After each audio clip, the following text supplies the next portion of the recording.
Pravnica, nekdanja novinarka in informacijska pooblaščenka je svojo kandidaturo kot neodvisna kandidatka uradno napovedala 23. junija. Nekaj časa je ta želja tlela v meni, da bi lahko s svojim znanjem, svojo energijo naredila še nekaj dobrega za Slovenijo, državljane, državljanke.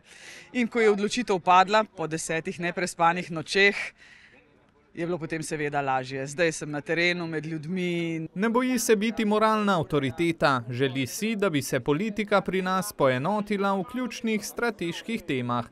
Zadala si je 4 ključne stebre: zdravstvena in pokojninska reforma, različne oblike varnosti ter podnebne spremembe. Jaz se bom zagotovo zavzela za zelene politike, veliko se že pogovarjam z okoljevarstveniki in tukaj lahko spet kot neka združevalna točka, kar predsednica republike mora biti, naredim nekaj, da bo tudi Slovenija bolj ozaveščena, da bomo, še za nekaj generacij oziroma želja je, da zavedno zadržimo ta naš planet. Je torej čas, da Slovenijo vodi predsednica? Na koncu je čisto vseeno, ali je moški ali ženska, ampak res je, Slovenija še ni imela ženske na tej poziciji.